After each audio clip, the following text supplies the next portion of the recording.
That's also semi-satisfying. All right. Here we go. Well, you can see most of us, Tim. Tim, meet the rest of the class, and Sarah, who's hiding over there off camera, so you can't see her. Hello, rest of the class. Nice to meet y'all.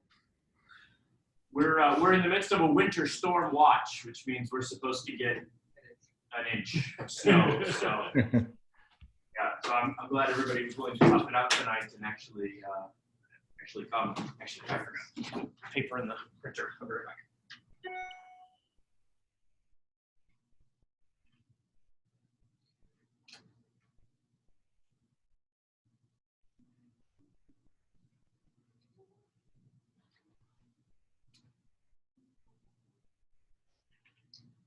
Nope, I did print it out. I thought I did print it out. Don't mind me. Don't mind me. Who wrote that in paper you sent me? This is a different one. Yeah. But did I write it? Is that what you said? Who wrote it? Who wrote it? I'll tell you later. Okay. I was curious Yeah. why you kept that information from I us. protected the innocent from the. Yes. Yeah. Well, let me go ahead and open this with the word prayer. Heavenly Father, we thank you for this evening. We thank you just for the opportunity that we have to gather tonight to study your word. Pray, Heavenly Father, that as we continue to take a look at Judges, we pray, Lord, that you would be with us, that you'd help us to understand. But we pray, Heavenly Father, that even as we talk through the textual issues and the historical issues, we pray that you would help us to see the spiritual issues, and that even as we study it, that we would not do it purely from an academic standpoint, but that we would seek to know more about you and seek to understand how it applies to our lives. For it's in your name we pray. Amen. This. Okay, so Judges. We're still in the book of Judges, and we have a couple things to discuss tonight. One of them is, in fact, the primary one that we're going to take a look at is who is a judge, and talking through, really debating, I guess if you want to say it's a debate, between whether or not Deborah or Barak, or Barak, or Barak, whichever way you want to look at it, and the question of what do we do with Abimelech? What do we do with him? Is he a judge? Should we consider him a judge? And it is complicated by the fact that none of those three are called judges. But then again, we also have other judges that are not specifically called the judge. They're said to be judging, which is what Deborah is said to do. She is judging. But the other ones have a time frame. He judged for a certain number of years, or he was judging for a certain number of years, whereas with Deborah, we don't have that. So those are the three that we want to discuss tonight, is what do we do with the three of them. So if you want to look at Judges, starting in Judges with Deborah, in Judges chapter 4, we get the typical note there in the beginning of verse 1 that the people of Israel again did what was evil in the sight of the Lord after Ehud died. Which again, we've kind of picked up on the fact that there's a cycle here, that as soon as the judge is dead, the people turn from God. We probably won't get into it tonight, but Judges chapter 10 seems to be the only sincere evidence of repentance in the whole book. It doesn't seem like there's any other true repentance. So you could kind of say, okay, they followed the judge all the days of the judge's life, but what exactly does it mean by followed God? And that's the tricky part. What does it mean that they followed him? The land had rest in the sense that there were no invasions. So we're told at the end of chapter 3, the land had rest for 80 years. And we're told that then Shamgar was the one who was the judge. But we're not told, oh, and the people were completely righteous for 80 years. We're just told the land had rest for 80 years. So they kind of follow God. I've been meeting with a woman online from Alexandria, Northern Virginia. She's probably in her late 60s, early 70s, and we've been working our way through the New Testament, just talking about Matthew right now. And she made a comment today that she told somebody years ago that she was a Christian. And I just kind of silently chuckled to myself because the whole reason we're meeting is she's not sure that she's a Christian. And so it's like, okay, you're a Christian, but what do you mean by that? Do you mean that you're not a Muslim? Even today, if you go over to Palestine and you are with a bunch of Palestinians, they will say, I'm a Christian. And what they mean by that is, I'm not Jewish because I'm not Israeli. I'm also not a Muslim. I'm a Christian. But that doesn't mean that they're Christian. They're just not the other two. They don't go to church. They're not actually Christians, but that's just the general catch-all term that they use. And you kind of get the sense that that's the way it worked in Israel. We follow God. But what do you mean by that? Well, we follow God. And they just kind of leave it at that. Because when Gideon shows up, they're also worshiping Baal. So, who are they worshiping? In fact, Jerubbaal, Gideon's other name, Achan, has Baal in it. So, how sincerely are they following after God? We're not at the moment performing child sacrifices, so hey, that's a bonus. But at the same time, yeah, but that doesn't mean that you're following God. There's a difference between one and the other. But I think that explains why they so quickly apostatize the minute he's dead. He's dead, and since their faith had shifted not so much to God, but really to that judge, and well, the judge follows God, so I guess we do, their faith really seems to have been in that judge. And so once he's gone, well, now what we really put our faith in, the warrior that we were trusting, he's gone. Now, who's going to protect us? Oh, I know, Baal will protect us, or Ashtaroth, or Chemosh, or they'll go after one of these other gods because they want protection. Never once realizing that actually it's been God who's been protecting them all along. It's been Yahweh that's been protecting them. So I think that kind of just gives a little background as to why they turn. And so then here in chapter 4, we have Ehud is dead. We have in chapter 3, in verse 31, after him was Shamgar, the son of Anath, who killed 600 of the Philistines with an ox goad, and he also saved Israel. We don't have, and he died, having judged Israel for X number of years, which we have with the other short-lived judges. On the front end of things, they're serving somewhere between 25 and 23 years. On the back end of things, they're serving 7 or 3, or it gets a lot shorter, but they all have a time element. Here, we're not told that there's a time element, and when Deborah finally gives her song in chapter 5, and sings about what it is that has happened, she says that in verse 6, in the days of Shamgar, son of Anath, in the days of Jael, the highways were abandoned and travelers kept the byways. And I, Deborah, arose as a mother in Israel. So it's almost like she's saying Shamgar's still a judge somewhere in Israel. And again, we've talked a little bit about, are they local judges or are they national judges? And I think the answer to that is kind of yes. They're both. They're emphasized in one particular area, but kind of loosely by association, all Israel kind of takes credit for all of them. Sutton pointed out that even Samuel doesn't seem to leave his area. The cities that he travels in, his little circuit there at the end of chapter 7, it's not a very big circuit.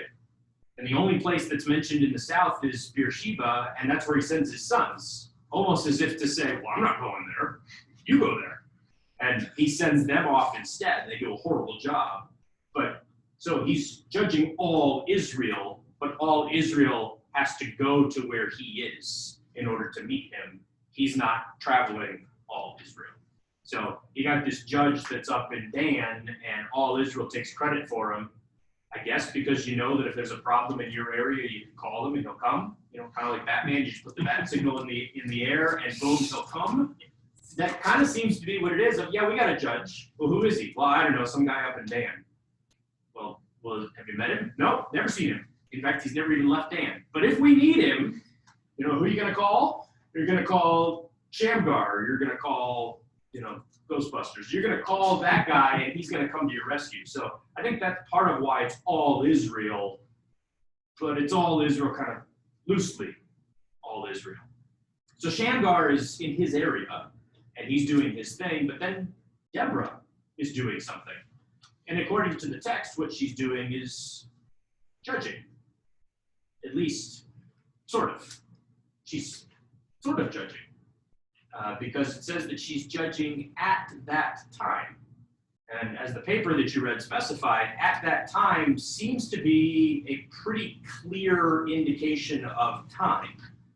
And I mentioned it even in the lecture, the book of Judges, at that time usually refers to a moment, not in that era or back in those days. It's literally at that moment she's judging. And the paper makes the argument that the judgment that is being given is in relationship to the fact that that these enemies have come against Israel. So what did you think of the argument that, well, I guess really, what do you think of both arguments? Because I'm sure you've heard the argument that Deborah is a judge. And I have not heard the argument, in fact, until I read this paper, I had not really heard the argument that Deborah is not a judge. She kind of took for granted. Of course she's a judge. But this paper maybe kind of rethinks that of, I'm not sure that she is a judge. So what do you think?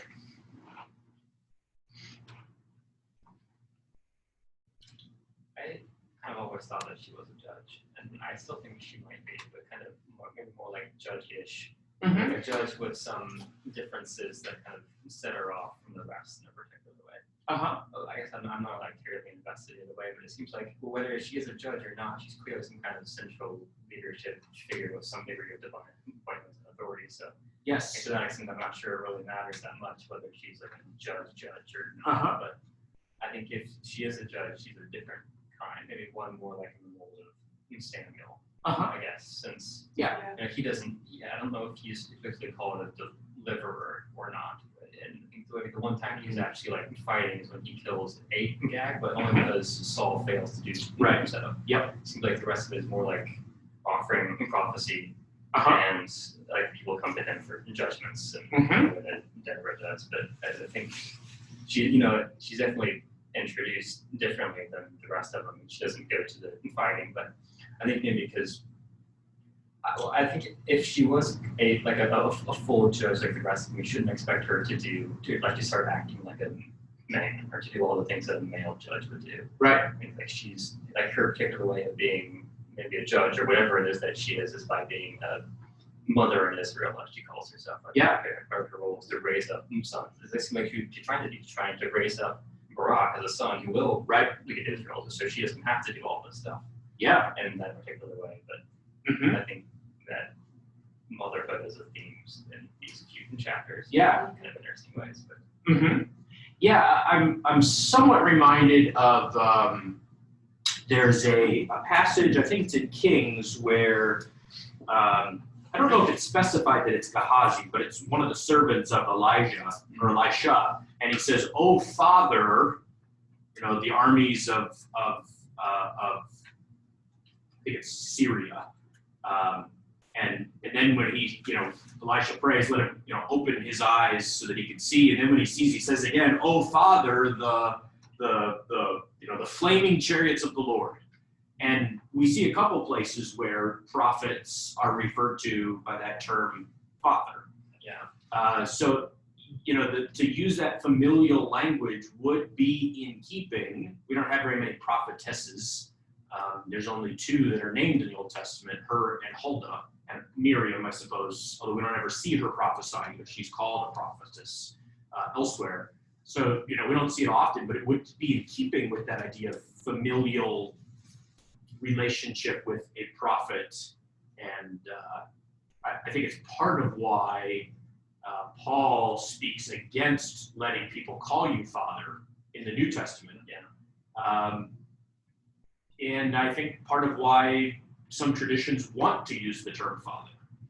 It's a position of authority, but it's almost kind of I speak for God in implication.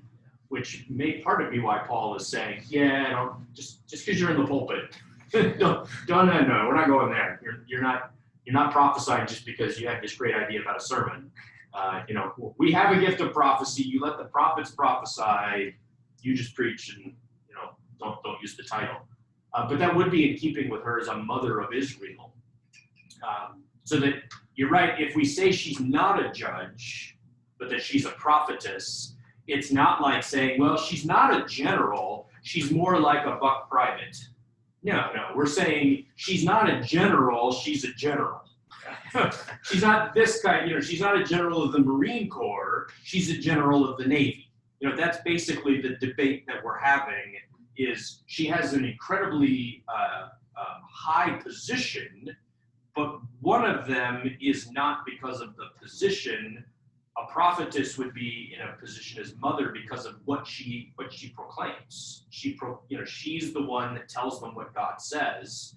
And so it's not really about her so much as it is about the revelation of God. She's just more the conduit that it comes through. So you wouldn't really even have to make the case that, oh yeah, well that's an authoritative position. It is, but it isn't. It's different. Whereas I think the reason that people, and in fact the first page of the paper actually debated taking it out, because I thought, no, we're just doing technical stuff in this class. But I'm like, I'm going to leave it in because I think it shows why people latch on to Deborah. If Deborah's a judge and judges are like kings, then Deborah's a king. And if Deborah's a king, then we can have, female leadership in the church. And, so it's this long argument of connection. And ironically, to some degree, you're still saying she has this high position, just not as king, not as a judge. What do they do with Huldah? Yeah. You have the king that, Huldah's she's not as famous in the New Testament as Deborah. Mm-hmm. But she still has that same authority of, okay, all of these high-ranking officials and this king, go ask her. Yes. Yep. Why would they go ask her? Yeah. She's just living in this city at this time, and like, who's this random prophetess? Right. It almost seems like it's, the desperation of Saul who goes to the witch. Yes. Yeah. It's got the same themes, but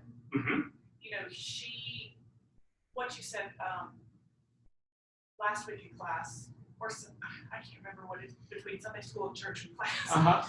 But when you were talking about prophets and how usually they're around when something bad is happening, kind of show up in history of Israel is screwed up, so we got to go ask the prophet what to do. And so she does there's a lot of authority there. Yeah.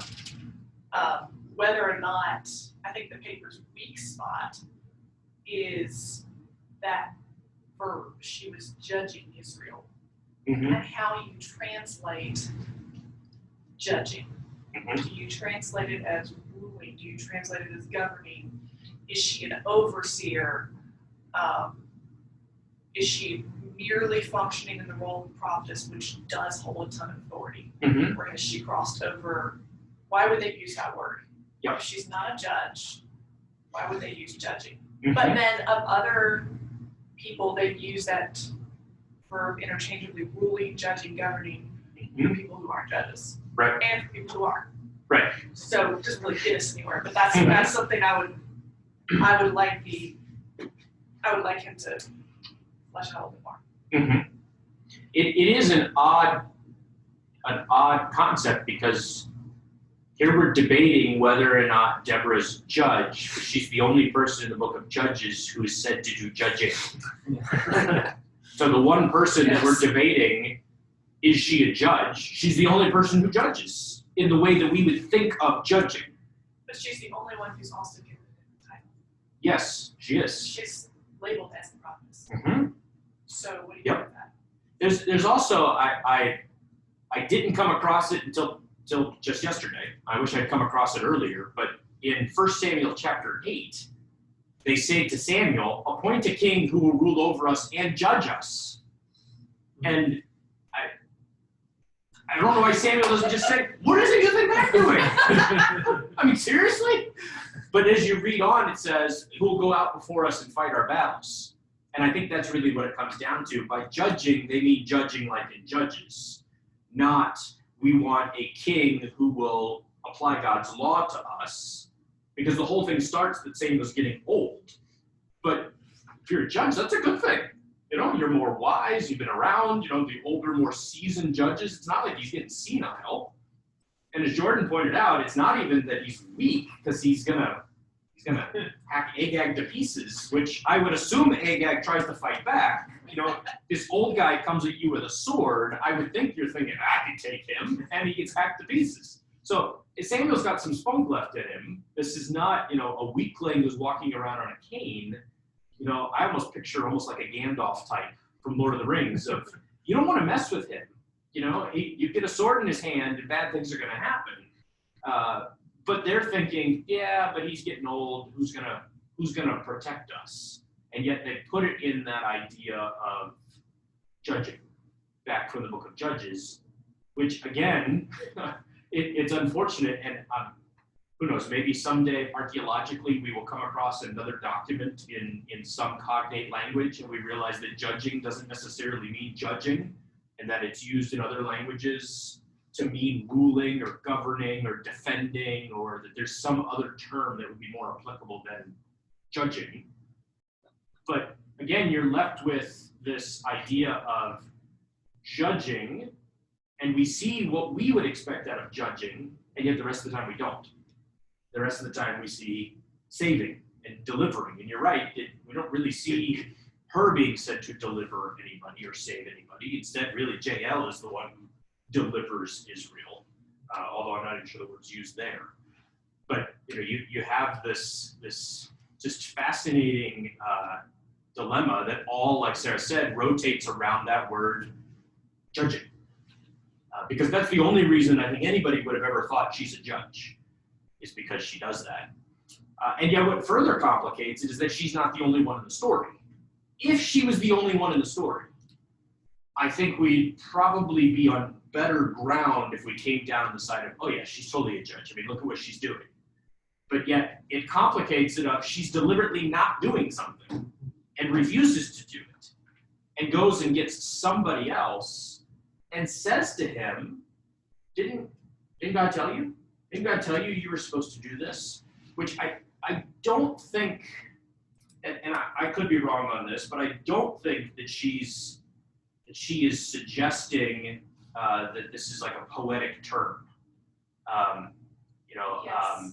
In Isaiah, has the Lord not said? It's poetic. I don't think that's what she's saying. I think she really means, there in verse 6, I think she really means, has God not said? I think she means it exactly as she said it. She sends and she calls Barak, the son of Abinoam, from east of Naphtali, and she says, to him, has not. I mean, it's a question mark. Has not with an. It's an interrogative. Hey is what we put on the front of it, and it's hello, which is a great Hebrew joke. What did you say? He said hello. Has not. And has he not? Yeah, I know it's bad. It's bad. Us Hebrew geeks, we gotta have our fun somewhere. Has God not commanded? He's commanded. So basically, what are you doing? Sarah, you start to say something. So I'm trying to mull this through and think through it rationally, which in 4 months brain is hard to do at all. But I want Barak to be a judge. And I didn't know that until you said that he wasn't last week, and I was like, oh, why do I want that to be? Why do I want him to be number 12? And I don't think using the qualifications that we're using for Deborah not being a judge, the only way, and I really do think Barak is a judge, but the reason I think that isn't because I think he's just summoned a different way. So I was thinking back through, it says that Deborah was seated under the oath of Deborah. And something in that paper that said, stuff about, all of the things that are the prophecy, the people that are come to under trees, under the oak of Mamre, under all of these trees, something happens. And usually it's either a commissioning or it's something's going to happen to you. It seems like Barak is so pathetic that he doesn't actually get the angel of the Lord. He gets Deborah sitting under the oak. Yeah. And she's the one who commissions him. Yep. So it has all of the markings of the Lord is commissioning the judge. It's just coming second person through her. Right. So in that role, she does act as a prophetess. He is a judge in the sense that we would divide judge as a military leader. But he's getting that sort of prophetic. The Lord is telling you, and like you said, it seems like the Lord already told him. So we don't get to see that first time. Right. Which I think the author purposely leaves out. Because he's sympathetic. It's possible. It's also possible to stick up for Barak. It's also possible that he's not so much. I mean, I agree that he is pathetic. We'll get to his patheticness in a moment. But it's possible you have Othniel, who the Spirit comes upon him. But there's no mention of an angel, there's no mention of prophecy, there's no mention of anything. It's just the Spirit comes upon him. The next one we have is Barak. He receives prophetically from Deborah. The next one we have is Gideon, who gets an angel of the Lord. The next one we get is Jephthah, who doesn't get anything. The people raise him up. And by the time we get to Samson, the angel of the Lord's like, look, I'm not even going to bother talking to that guy. I'm going to go talk to his parents, because at least then maybe we'll get some traction. So you could even see it as a trajectory of it's actually increasing in how much it takes to get their attention. So it's possible that the first time that it came was simply like Othniel. The Spirit of God came upon him, and he didn't do anything. Which I wish that the writer of Judges had been more specific on that, because that seems to be some of what takes place with Saul. Which in 1 Samuel 10, the Spirit of God comes upon him, and he's supposed to do whatever his hands find to do. Right after Samuel says, by the way, there is a battalion of troops in Gibeah. Do what your hands find to do. And he gets to Gibeah. He sees the battalion of troops. The Spirit of God comes upon him, and he goes home. And so I see some similarities between Saul and Barak here. Of it's possible, and again inferring from what's not said, the Spirit of God came upon him, and he just didn't do anything. And so now it worked with Othniel. Othniel got the Spirit of God, and he acted. Now Barak, who's pathetic, now we got to go one more step. And then we get to Gideon, and it's like, oh my goodness, this guy's not going to listen to anything we say. I know, heartburn in Midianite soldiers. That's how we're going to get this guy. But it's after, he has to have this dream, has to overhear the dream of the Midianites before he ever decides to do anything. He has the angel of the Lord. He still doesn't do anything. So, Barak is pathetic, but it's almost like the patheticness continues to increase as we go down the line of, Barak, you were supposed to have done something.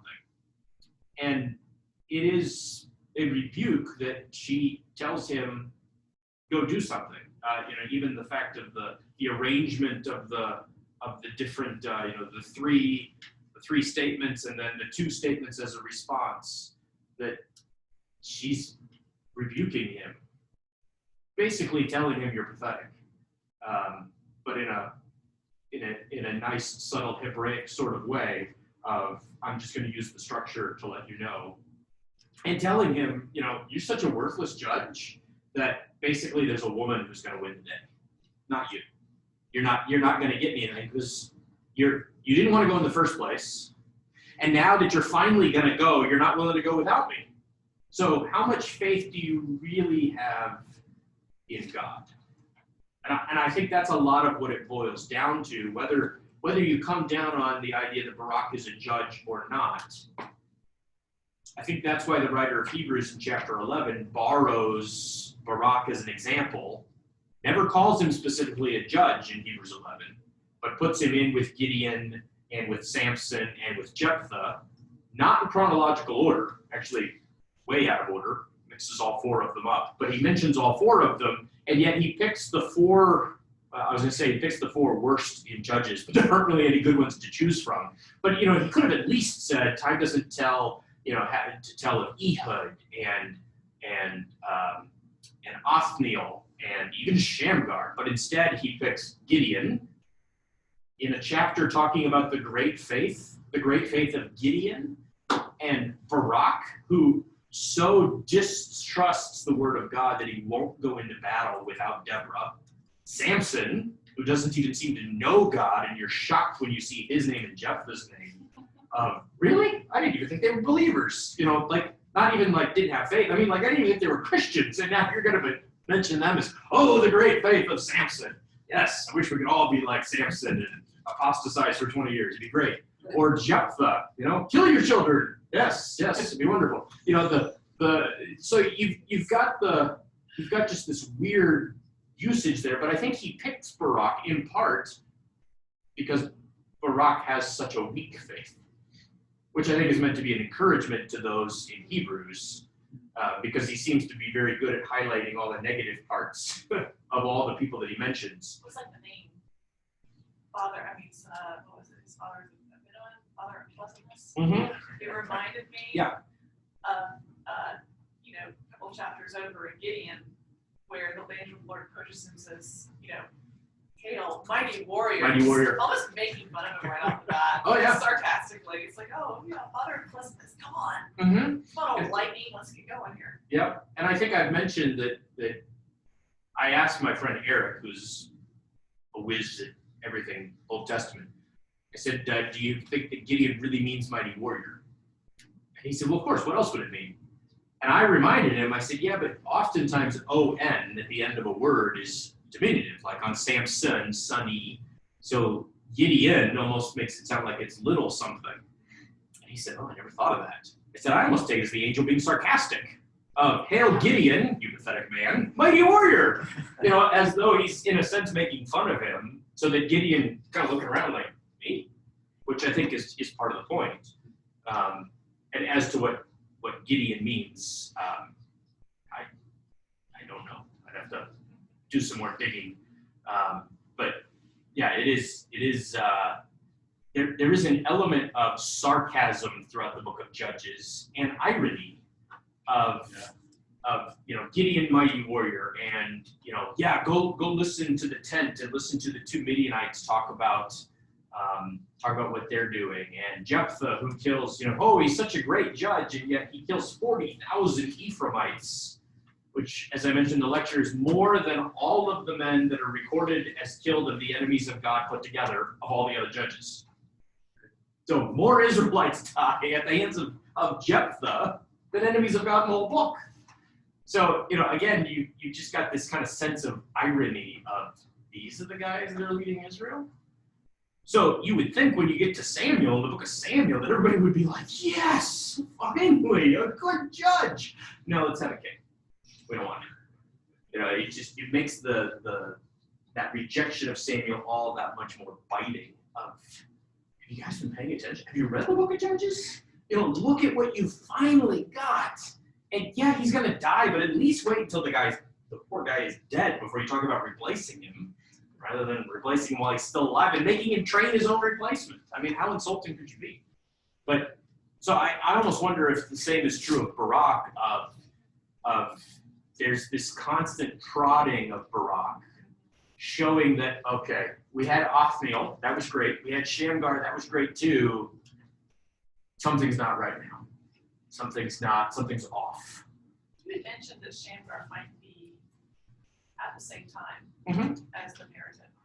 Yeah, it's possible. Barak had been sort of waiting on crazy Uncle Shamgar to come with his Java and just take out some more people. It's possible. Do you think this is crazy red-haired guy who just comes out this Nordic Viking and just Yes. It's a really comic image, but Yeah. also I didn't know what you thought about the Septuagint, the phrase the Septuagint has. Some people are really for it. Some people are not. Yeah, It's weird. Because it goes really well with verse 14. It does, and I tend to be, what's that phrase? Well, I'm a skeptic, yeah, but what is it, lectio I can't even say it, lectio difficilor? Lectio difficile. The more difficult reading, often in textual criticism, we tend to lean towards the more difficult, hard to explain part, because you can more easily go from, we have one manuscript that has it and one manuscript that doesn't, but it would make sense if it was there. So it's easier to explain why somebody would add it because it makes sense than to explain why somebody would delete it because it makes sense. Why would you delete it? So we tend to lean in that direction, and Septuagint likes to add things everywhere. And I am not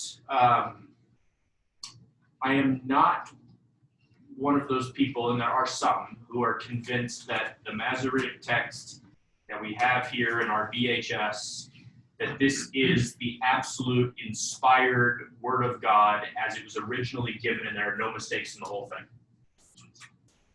Right, because it's the King James Version, we all know that. Yes. So I'm not one of those people. I do believe this is the inspired Word of God, of course. But I believe that there are places where, over the course of time, mistakes have entered in. None of them terribly relevant. I think it's funny that some estimates that there are, I think I heard 10,000 debatable words in the New Testament, and of them, like 95% of the difference between the word you, plural, and us, plural, which is one letter either flipped upside down or flipped right side up. That's the difference. And so here we're debating these 95, these 10,000 occurrences, and yet none of them are anything important. So, again, you see, I think, the preservation of the text that, we're debating, how long, how long was Abraham sojourning in Egypt? The book of Acts says it was this many years, and the Old Testament says it was this many years. And I mean, just think about the fact that you've got 39 books of the Old Testament, and that's what you're debating, whether or not it's 200 or 210 or whatever it is. That gives us a lot of confidence in the text. But because of that, I think sometimes we do have to look at other manuscripts, ancient manuscripts, and in some places have to make adaptations and explain why things have come to be the way that they are. And if you take my Hebrew exegesis class, we walk through that quite a bit as we talk about textual criticism. There's a great book by Eric Tully and Grotzman, I can't remember Grotzman's first name, but on textual criticism. And he basically walks through the whole book of Ruth and talks about all the different variants in the book of Ruth.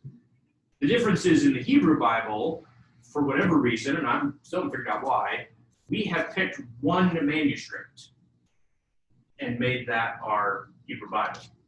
And then partly because it's the only complete manuscript that we have.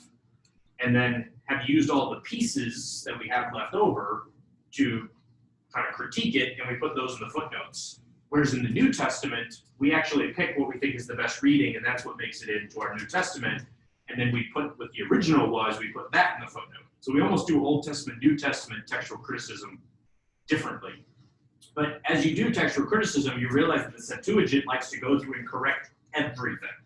So it bothered them that there are only 13 Psalms that have a subtitle. So they just made up subtitles for all the Psalms because, so they've got like 60 of them that have subtitles in the Septuagint.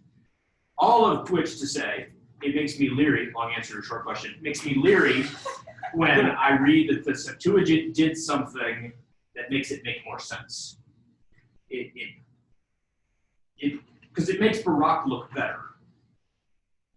So it's almost as though they're defending Barak in a sense.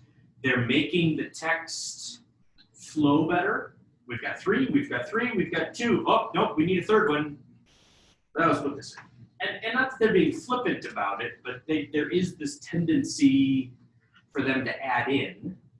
And especially when you add to the fact that the only other place that we have Barak mentioned potentially as a judge, the name's not really Barak, but the Septuagint is the one who has made it Barak. So you've just got all of these data points that make you think, I don't know that the Septuagint is the most accurate in this. I lean towards it's the Masoretic text. Not just because it's the Masoretic text, but just because of the tendency of the Septuagint and what seems to be the strength, at least, of the translation in the Masoretic text as we have it in the Hebrew.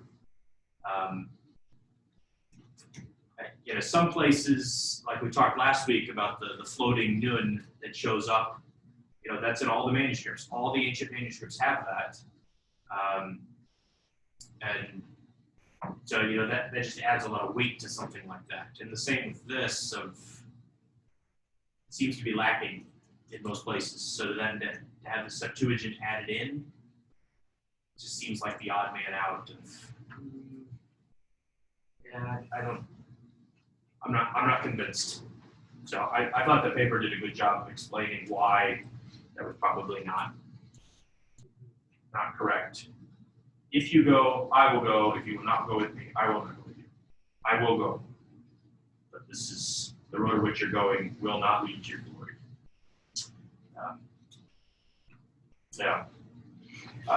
Any other thoughts? How kind of moving on from Deborah, I'll come back to Deborah, but with Barak, judge, not a judge? I kind of think he's the missing judge. Like you said, there's some things that set you up to expect him to be the judge, but he's not actually. So it's almost like, since he's not doing that, Deborah is kind of stepping into that role and being kind of judge-ish at least. It's almost, I think if there is really only 11 judges, then he would be the natural one to kind of break that pattern and show you something else is going on in Israel. Mm-hmm. Like if Deborah is a mother in Israel trying to raise up sons, and his reticence kind of seems to say that he's not quite raised up yet. This particular son needs a bit more work, but. I almost feel like Deborah expects him to come and judge and deliver them, and then he just kind of says, well, so it kind of feels like it's expected, and then she's kind of shocked that he just turns down the guidance. So I kind of feel like that's kind of what the article is saying here. It's like, yeah, he's expected to be this judge, but he has other plans. Yeah. And so Deborah's got to come along as the glorified advisor / prophetess and be like, all right, no, we're doing this. Yeah. Yeah, I think that, it's very strange, I think, that Hebrews does call him out, in that list. It's a horrible list. I'm sure it was. But also, he just doesn't really do much of anything in the story. He's like, okay, I'll go up, I'll call the people. But, he doesn't take the initiative, he doesn't ultimately kill the king. And so it's almost like the only reason that Hebrews would call him out is because he is supposed to be one of the judges. But other than that, there's not really a reason to celebrate him. Yes. There's a footnote that this guy is quoting. Right after Barak gives his little, you go, then I'll go, whatever. And this guy says, at this point in other call narratives, Yahweh responds with reassuring promises of his presence and or authenticating signs. Both elements are found here, albeit wiped in veiled form. So the first is Deborah's promise of her own presence. I will certainly go with you. And because he's talking about the timing, it occurs precisely at the point where in other call narratives, Yahweh promises his personal preference to a reluctant agent. Yes. So, and she obviously functions as Yahweh's messenger. Yep. And then the second sign is, okay, this is how you know that it will happen. We're going to take great glory.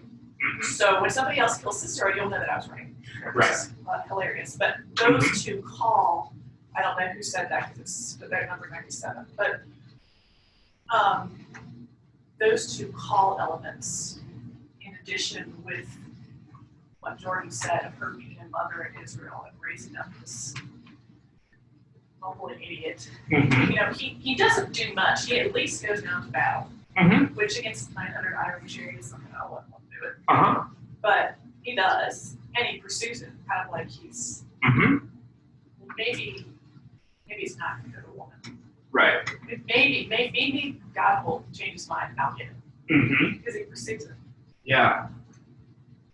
But I don't know. I kind of lean towards. I don't have a lot to say, but Mm-hmm. I lean towards him being a judge, a reluctant judge. So really, he's kind of the pansy judge, and Gideon is the. Oh, you guys are always. Yes. And Gideon's Stubborn. stuff.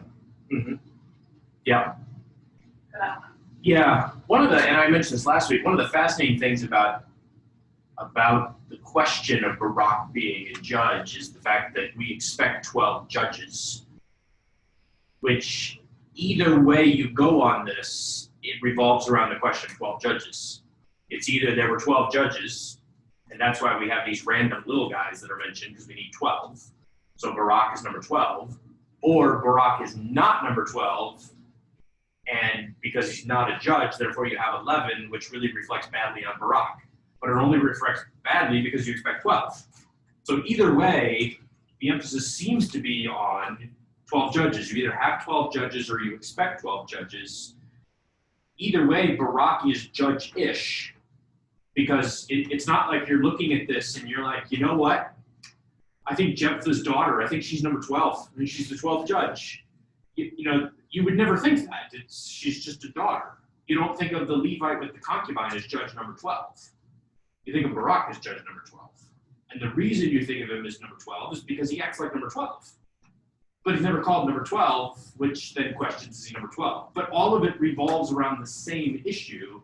So in some ways, the reason that you would come down on, nope, he's not a judge, is because he should have been. Right? If you come down on he is a judge, it's because he should have been. So in a sense, we're looking at the same data. We're agreeing on everything except the title that you give him, which is lacking here in the text. It's not there, which that may be the part that's lacking. So it may not be so much that he's not a judge as much as the writer of Judges says, I'm going to raise this ambiguity in your mind so that you question if he's a judge. Not because the question is important, but because I want you to think about it. I want you to think, is he a judge? And I'm gonna almost leave it as a, as the writer of Judges is writing this, whoever he may be, or even she may be, whoever the author of Judges may be, as they're writing, I don't know that it would ever occur to them that at some point in the distant future, thousands of years down the road, that there would be a group of predominantly men in the church working really hard to make women pastors. I don't know that that would have ever occurred to them, because I'm not sure that they could see Abraham and Moses and Aaron lobbying for women to be the priests and the prophets in Israel. That would just be such a foreign concept to them. So I don't think that they're thinking to themselves, well, I got to be careful here because someone someday is going to look at Deborah and say, oh, well, we should make so-and-so, we should make her a pastor. I don't think that would have ever occurred to them, because it's only within the last 100 years that it seems to have come about. So that thought just would have never come to them. So I think to a point, they almost leave it ambiguous because they almost want to make you think, well, which one is it? Is it Deborah or is it Barak? Not so that you'll be like, oh, Deborah's a judge, see, we can have women kings, but so that you'll realize, oh, Barak's got issues. Barak, we can't tell if he's a judge, which almost seems to be more the role of Deborah and Jael. Because, I mean, how many of us debate whether or not Jael is the judge? Yeah, she's the deliverer. She's the deliverer, so why not Jael? Why do we always go with Deborah? Well, we go with Deborah because she was the prophetess. So we go with her and say, oh, mother in Israel, she's the judge. But maybe it's Jael. Maybe Jael's the judge. But, so our minds go... Hey, Kyle? Sorry. One comment. Yes. So I would lean towards Barak being a judge in the sense that he of the two was able to raise an army. And Yeah. it seems like in most cases, the judges are able to raise an army. Yes. Yeah. Obviously, Deborah could not. And Yeah. so I think, honestly, the more I think about it, the more I think that Deborah was kind of a rebuke of Barak. Yes. And just as Jael was of Sisera. Because if you go and you look at Abimelech, however you say his name, and getting the millstone dropped on his head, it was so disgraceful that a woman might have killed him. Yes. Yeah. And in the same way, if we go backwards and we look at these stories, how disgraceful to Barak that a woman prophetess would have to go to him and say, "Hey, you've disobeyed the Lord." Yes. Yeah. And right. And the same was, yes, same, in the same sense, Jael killing the chariot master. Right. Yeah. Yeah, I think you're totally right. I think that there is a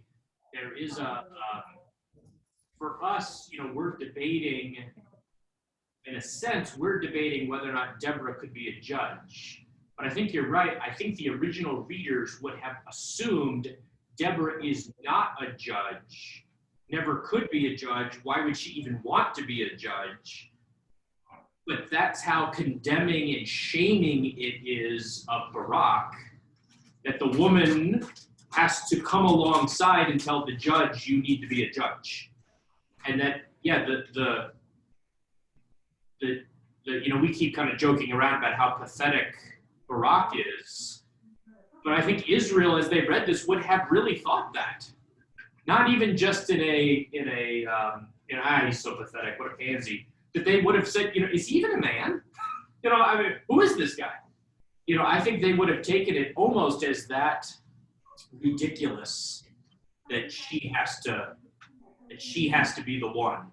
The woman, the prophetess, has to be the one to get him to actually do what he's supposed to do, and then go with him into battle in order to get him to go to battle. So yeah, I think you're right. It's definitely shaming on Barak, and I think clues us into we're no longer in the era of Othniel's. We've entered into a different era with judges who have issues, and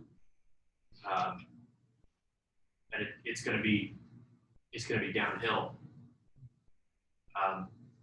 Tim mentioned there at the end, he mentioned the idea of a charioteer. He and I were talking about this actually this morning. The Judges chapter 1, verse 19 ended with the fact that, we talked about this last week, Judah could not drive out the people because of chariots. And it was almost presented in chapter 1, and I think we took it correctly, almost as an excuse. Well, of course they couldn't drive them out, they got chariots. And yet here, we see that they have chariots. 900 of them, I think it says, 900 chariots.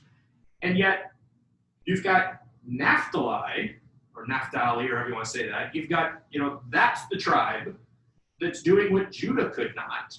And on top of it, you've got Jael, who's not even a true, she's not a member of the Israelites per se. She's a Kenite, one of these tribes that is descended from Ishmael and Moses' extended family that has kind of come along with the Israelites. So she's not even an Israelite in the sense that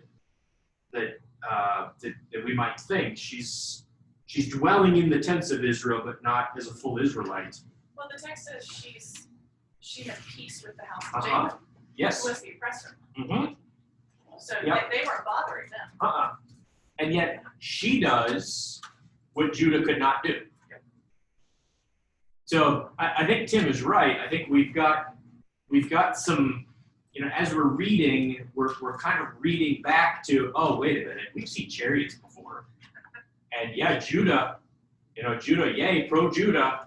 Judah can't take care of the chariots, but Jael can. All she needs is a tent peg and some milk. She's ready to go. So, you've got the woman with the tent peg and the milk who takes care of Sisera, and then in the next chapter, you got Gideon with torches and pitchers that are taking care of the Midianites. So, I think there is definitely a double, triple critique here, that we're seeing a critique of Barak, but we're also seeing a critique basically of everything that has come before. Chariots aren't an excuse. You may have taken it that way in chapter 1, maybe even correctly took it in chapter 1, but they're not an excuse, because if you trusted in God, so it's almost thrown out as a, maybe in chapter 1, an excuse, but it's not meant to be taken as a good excuse. It's a better excuse than everybody else in chapter 1 and 2, but it's still not an excuse, because Deborah and Barak take out the chariots, and Jael takes out the chariot master. The description of the battle we get in the song, it seems to say like you don't need to take out the chariots. I'm going to take out the chariots. So we hear about all this rain coming in and the river overflowing and creating this kind of muddy situation, so the chariots instead become a liability rather than a weapon. Yeah. And then one of the people I've heard on Judges who was most insightful, I read James Bajan talking about the themes of strange weapons and strange tactics and strange warriors, and you kind of see it all over the place. You get like Shamgar killing everyone with an ox goad, and Jael killing a guy with a tent peg. Yeah. It just seems like God hammering home to Israel over and over and over again. You are certainly a strange weapon, but you're a strange weapon in my hand. And if you basically stay in my hand, then I will certainly give you the victory. And it's like this is a story with like the two central characters are strange in some way. Like Barak is not doing what he's supposed to be doing, and then Deborah is not the person you would expect to come in, especially in this society. Yeah, it seems like that the ambiguity of leaders is kind of part of the point to show how strange this is. That the question of who is the leader of Israel should not be ambiguous, but nevertheless it is. Yes. So I think like if whether or not Deborah is a judge, she's clearly, apart from physically participating in the battle, she's doing all the things that a judge is supposed to be doing. So it's almost a moot point. And then we talked about like what we kind of like throw out the question. Maybe Jael was the judge, but she seems to be compared to Deborah in some ways. Like she acts like a mother too. His sister comes to her and she lets him in her tent, gives him milk, and kind of sets him down for his nap. Drives a spike through his head. So like she's a mother like Deborah, but she has a deadly sting. And then one person I don't know if this. I didn't see any of the other signs of the person pointing out, but James Bajan also pointed out Deborah means bee, and I don't know anyway. But it seems like you get a description of these women who are kind of thrust into this position that you wouldn't expect them to be, and they're still acting as mothers, but nevertheless they're deadly. This story kind of shows the way that the mothers of Israel can be heroic too, that they have this important role in crushing the head of the serpent. Yes. And I think that's an important sign in the stories too. Yeah. And I was gonna ask, I brought that up, Jordan. At the end of the song of Deborah, are we supposed to see a deliberate sort of Genesis 3:16 reference where it's talking about Jael? She crushed his head, sank between her feet. It feels very much like the Genesis 3:16 sort of. Yes, the word for crushed and shattered and everything there is a different word that shows up in Genesis. I had when we did, I taught in the poetry class 2 springs ago, and somebody did their paper on this, and they made that connection. And I said it's a great connection in English. It's not the Hebrew text, right? But they didn't know Hebrew, so they had no way of knowing. But it is. It's more like shattered, it's crushed. Right. Like, Yeah, it's just differentiation, not the same. Yeah, not the there's- same there's- word. They're talking about like what she actually did with the tent peg versus trying to make a connection with Right. the serpent. Yeah. Yeah. It does seem though like even the imagery of it is a little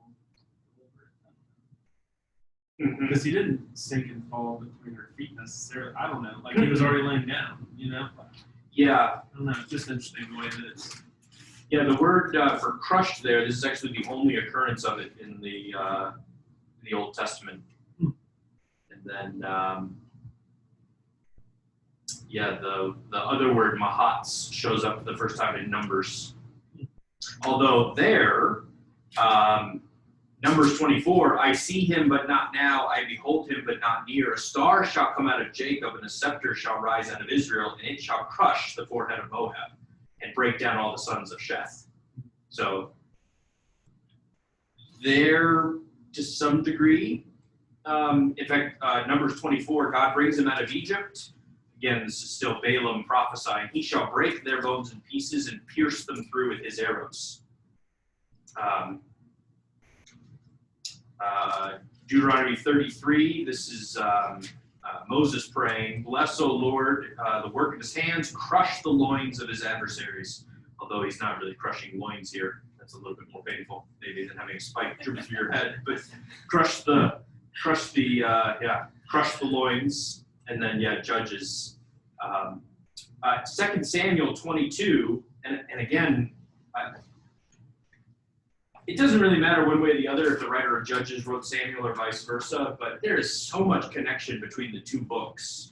So this is 2 Samuel 22, the Song of David at the end of 2 Samuel. I thrust them through so that they did not rise; they fell under my feet. So, there were, Psalm 18, which is the same thing. I thrust them through; they fell beneath my feet.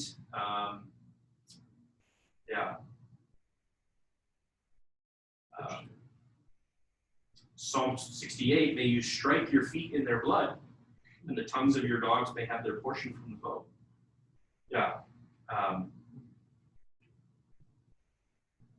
Habakkuk 3, you went out for the salvation of your people, for the salvation of your anointed. You crushed the head of the house of the wicked, laying him bare from thigh to neck. And a lot of people have made the connection between the Song of Deborah and Habakkuk 3. It's a common connection between the two, because this song here is one of the, for whatever reason, and I still haven't figured out why, but even secular scholars like to call this the oldest portion of the Old Testament. And I don't know what it is that they like about it, but they're like, oh yeah, this is the original. So back when I was doing research on theophany, they always say, oh yeah, Deborah 5, that's the original theophany of the Old Testament. And even older than the Sinai narratives. And I'm like, yeah, I don't know about that, but they do. And I don't even know, I don't remember even why they said that, but that was the one that, that they really like that one. So you've got this theophany here of the Lord marching out from the region of Edom, and the mountains quaking, even Sinai before the Lord, the God of Israel. So you've got this great picture, again, of what Jordan said of it's God who's fighting. The mountains are quaking because God is coming out. And so you're right, we're left with ambiguity. It kind of reminds me, I don't know if you guys have seen the movie Band of Brothers. There's a great scene in one of the last episodes.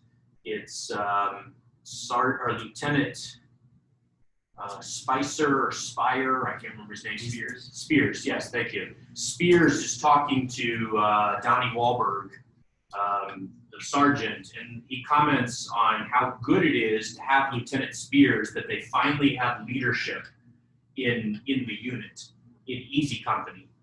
And Spears, who, if you've seen it, is just crazy. I mean, he's just a crazy guy.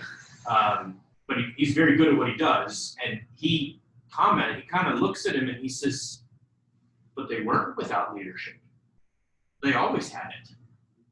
And Donnie Wahlberg, his name I can't remember, Sergeant something, he's like, well, who was it? Spears is like, you.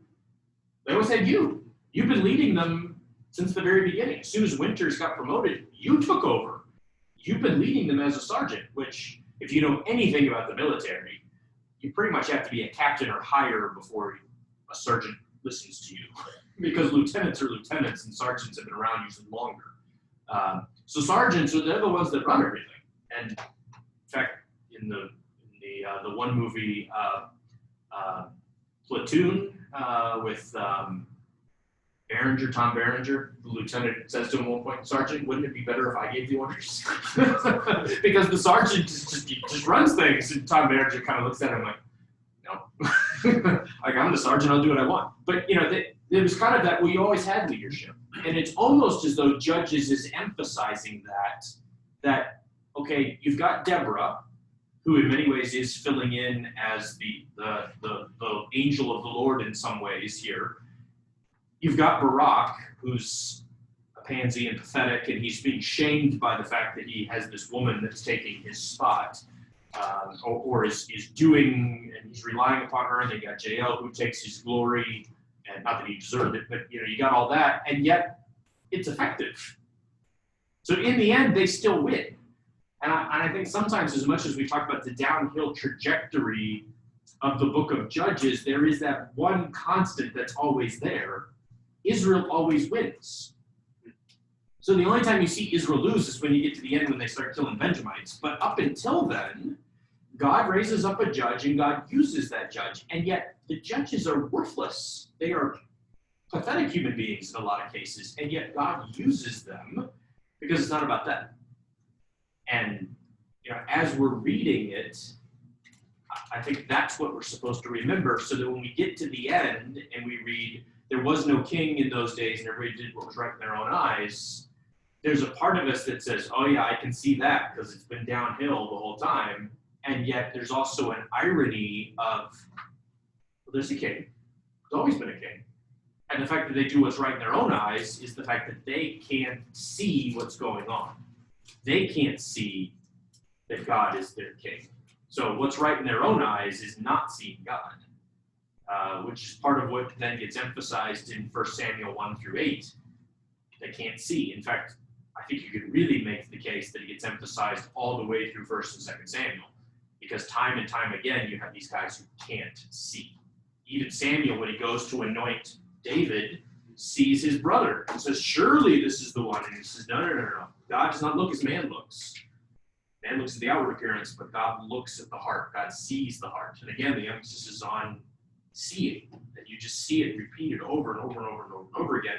But it seems to start here in Judges, where the writer of Judges and the writer of Samuel, whether or not they're the same person or not, the connection between the two of them is so strong that theme just goes right through the books. So that you're right, there's a point at which it doesn't really matter if he's a judge. We have this, it's Judges, we're in the middle of a historical books class, so of course we're going to talk about it, but does it matter? Well, no, because God's the one who's in control. And he proves that with Shamgar and an ox goad, and then Jael and a tent peg. God's going to accomplish what he's going to accomplish. It doesn't really matter if Barak is a judge. In some ways, we've made it an issue because of taking the text and trying to get the text to say something that it was never intended to say. It was never intended to answer the question, should we have women pastors? It was never intended to answer questions about female leadership in the church. That was never its intention. And I think the writer of Judges would be horrified if he knew that's how it was being used. It's odd to me that other women like to use Deborah and hold her up as this, I need more authority because this lady was strong. Mm-hmm. Her job sucked. Yes. Who wants that job? Yeah. I have to drag some man who doesn't want to do what he's supposed to do, and I don't get any of the credit. Yep. And I do all the work. Yes. So I was struck by reading some of this stuff of, Jael, way to go. That was gruesome. Yeah. So as an aside to you guys who are going into ministry or who are already in ministry, there are going to be a few vocal females who are always just going on about women leadership and whatever. But for the most of us, we want you guys to do the gruesome parts because it's not, one, it's not our place, but two, it's gruesome. We want you guys to be the ones to say no and to call people out and to call repentance on sin, because you see what happens in Judges with Barak. He is shamed and finally does it. But the whole nation of Israel, the priesthood is completely lacking. They've lost sight of God because their leadership failed to do the gruesome things or failed to do it completely. And yeah, it's nice that you see examples of women who are strong. I usually am one of those women who have to tone myself down a little bit because you can be capable, but it doesn't necessarily mean that you should use us in that way. Yes, we can do it. We are capable of doing it. But there are other ways and other avenues within the church that we are good at. When you're talking about Deborah being a mother, it's not just nursery duty. It's a whole bunch of other things that fall under being a mother of Israel. So, yeah, 2 cents. It would not surprise me, just knowing who Paul is, that when Paul says treat older women as mothers, I would be willing to bet that Paul knows exactly what he's saying, and he knows the depth of that language that he's using, that this is not just dote on them because they're your mothers and send them flowers. This is, when she tells you to do something, you stop and you listen. You listen to what that woman just told you. I had a woman here who is now gone to be with the Lord. She walked with a cane, and it became very clear that she didn't need the cane. She just had it to whack people. And she stopped, and she told me once, she said, if you ever preach a bad sermon from this pulpit, I will hit you. And she meant it. She meant it. Every Sunday, I was kind of nervous, I'm going to get whacked in the shins if I'm not careful. But I think in some regard, that is what Deborah does. Deborah doesn't try to take leadership. She tries to motivate leadership. And she goes out of her way to not be the leader, which I think is true of Huldah as well.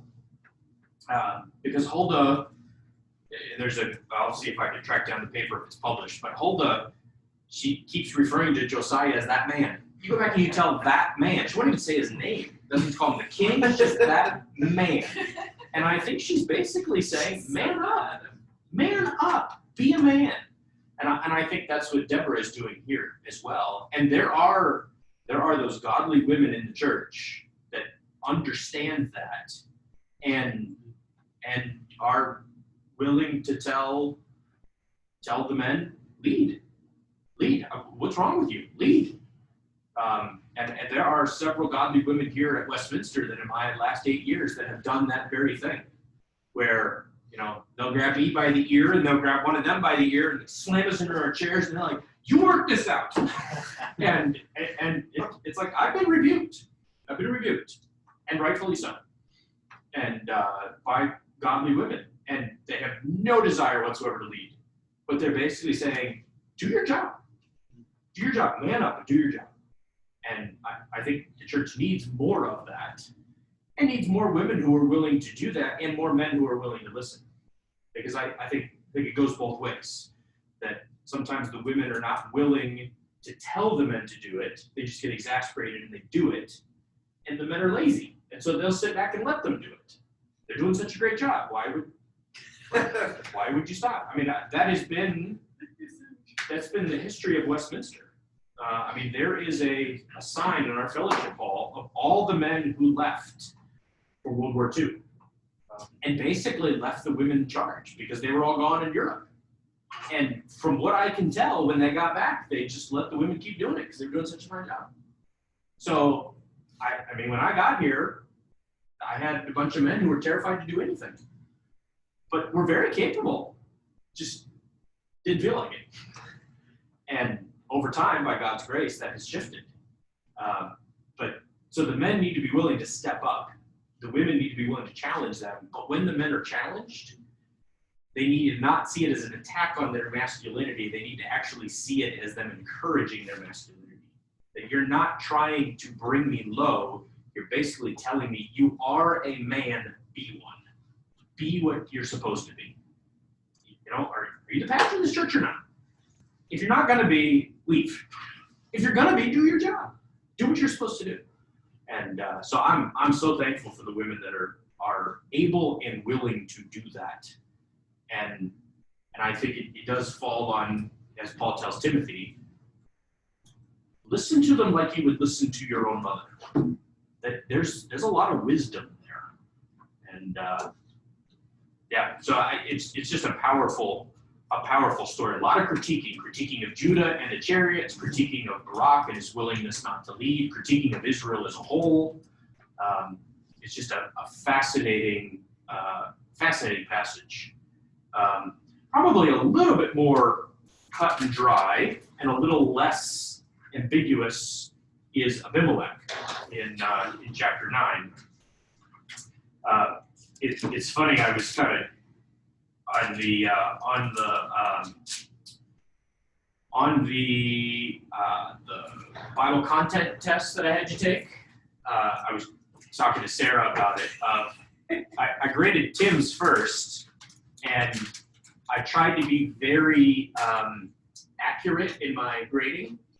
And so I was leaving all these comments, and it occurred to me that most people, because I do the same, are not going to read the comments if they got the grade that they wanted. And so I thought, I'm just going to start marking everything wrong so that people actually read my comments. So the grades are, you guys all did fabulous. Don't read into the grades at all. It was more, if I start marking stuff wrong, you'll all read my comments. So Sarah was like, I did terrible. I'm like, no, I just wanted you to read my comments. In fact, I even put one of the comments, you got most of this right, but I marked it wrong so that you'd read this comment. So, yeah, but you guys all did great. It was great. But one of the questions was, who was the first king in Israel? And after I started reading Judges, I thought, well, technically it's Abimelech. You know, technically, because he is the first person to be called king. But usually we say Saul was the first king of Israel. And Abimelech is not really king of Israel. He's king of Shechem. So he's not king of everybody. But what really complicates it is in chapter 10, verse 1. After Abimelech, there rose to save Israel Tola, the son of Puah, son of Dodo, a man of Issachar. So that almost sounds like our typical language of, after Ehud, there rose Shamgar. And after Shamgar, so is Abimelech a judge?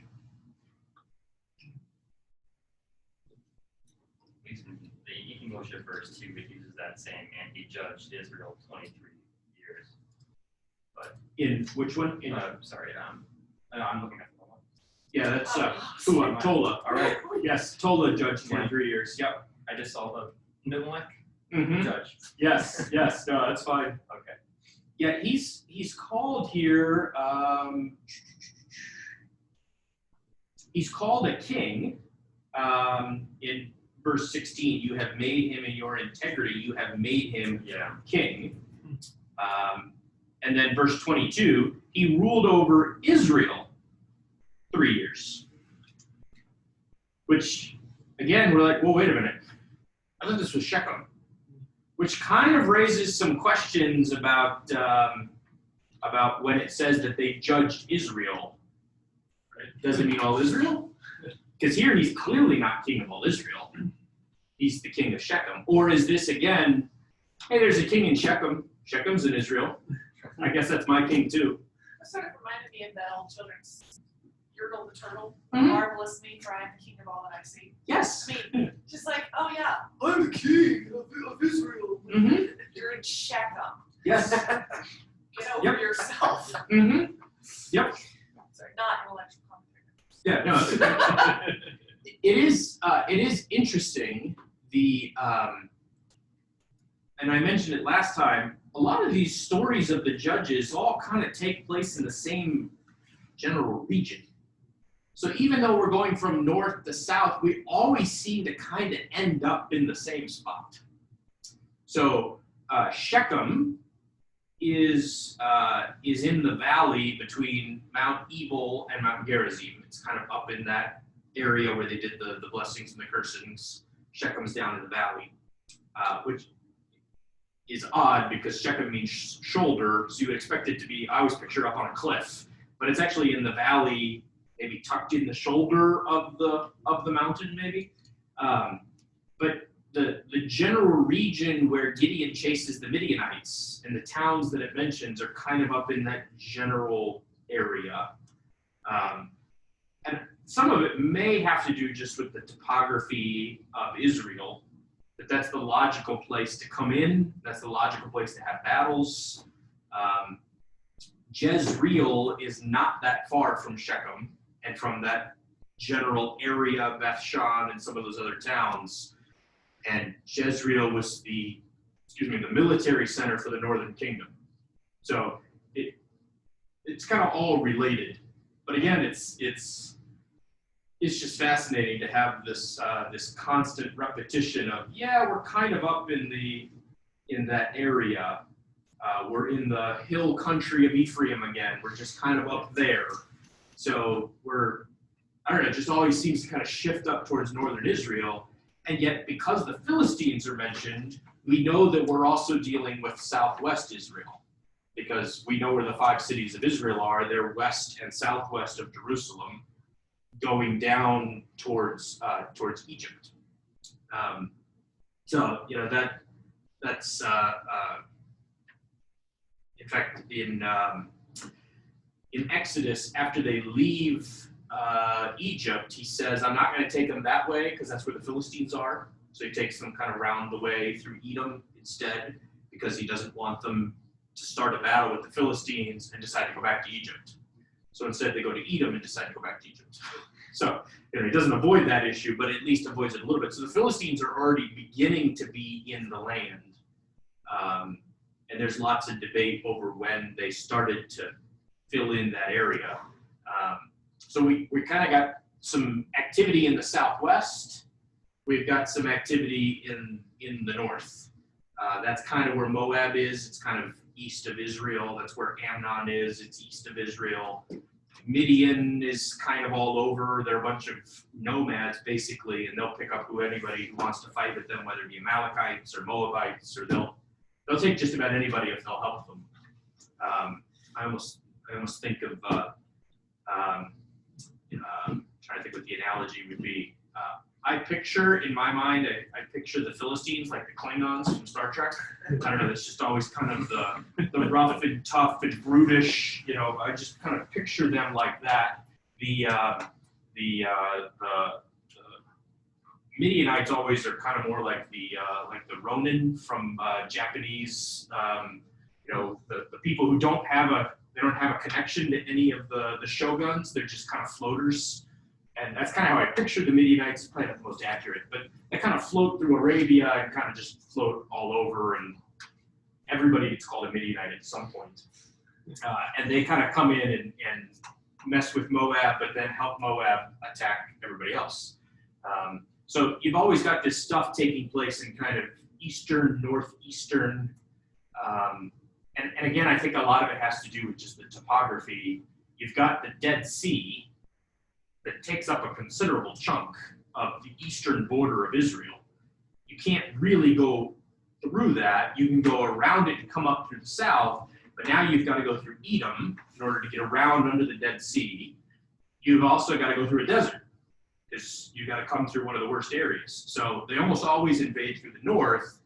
So you can either come into the gap between the Sea of Galilee and the Dead Sea, but now you get across the Jordan River, which at certain times of the season is a pretty formidable challenge to get across. The Israelites cross it, it's at flood stage. When it's not at flood stage, when it's the drought, then you're kind of stepping over a ditch. I mean, it's real skinny. But then you got no water to drink. So you kind of have to plan your invasion. So the best way is to come over the top of the Sea of Galilee, but then you're always kind of coming in from the north. And the Babylonians, the Assyrians, they all do it just because of the topography. You end up coming from the north. So Yep, Philistia in the south, you got everybody else coming in through the north. And so the main areas of activity tend to be Judah and Benjamin and Simeon fighting with the Philistines, and then Dan and Manasseh, the Reubenites, on the northern end and northeastern end of Israel, fighting with Moab and the Midianites. And you don't really hear the Edomites at all that much. And I think we think it was odder if you had the Edomites fighting in the north.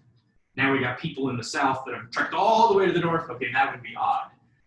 But at least in terms of the way that the stories work, you have northerners fighting in the north, easterners going into the north because they can't get around those natural obstacles.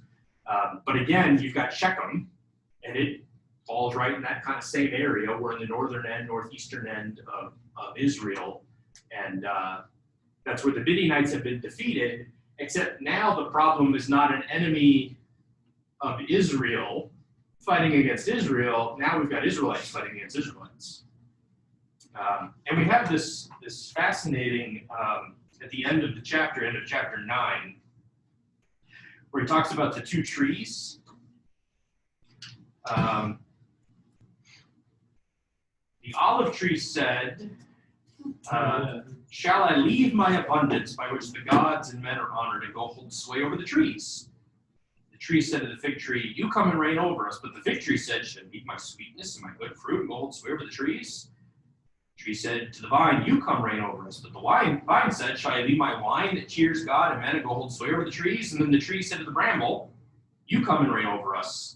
And the bramble says, if in good faith you are anointing me king, then come and take refuge in my shade. But if not, let fire come out of the bramble and devour the cedars of Lebanon.